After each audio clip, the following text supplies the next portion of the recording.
Okay, I'm doing a valve job on this pontiac head,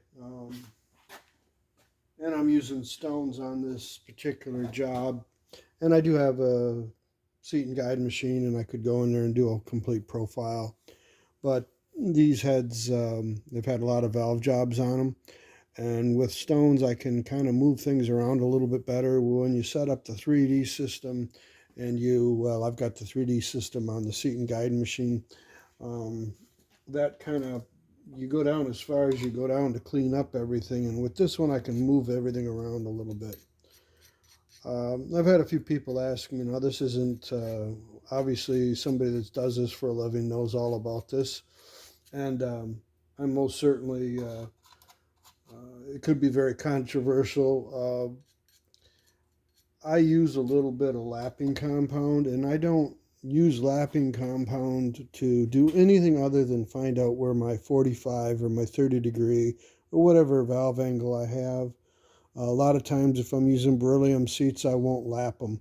You can lay them out with bluing, you can use marker, but if it's just a stainless valve or just an old, plain old OEM type valve, if I'm going to back angle it or something, when I lap it, it makes a nice line that I can go up against, or sometimes I'll manipulate the 45 or adjust the seats as far as the contact on it goes. And lapping compound just seems to be quicker. Now, I'm not using aggressive lapping compound. I'm using uh, old clover. This is a Loctite product. This is 280. So it's not. I'm not trying to do anything other than just see where my contact is on my valve and on the seat. So that's the only thing I use it for.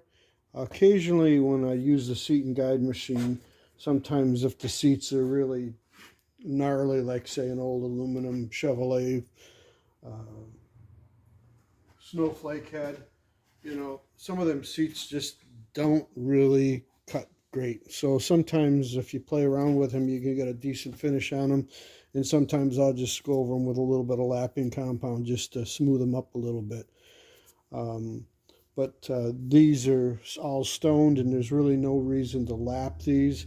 It's kind of just an old habit. I want to see where everything's interfacing, and it's just easier to do it this way.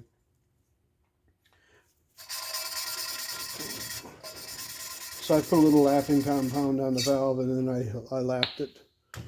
Um, like I said, I'm not trying to make anything that isn't right better.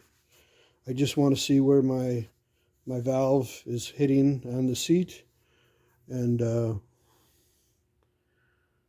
you can see the gray part of it is where it's been lapped, and it's in the middle of the valve. And now if I wanted to go back and back angle this, which I'm not, but it makes a nice line so I can see where it stopped.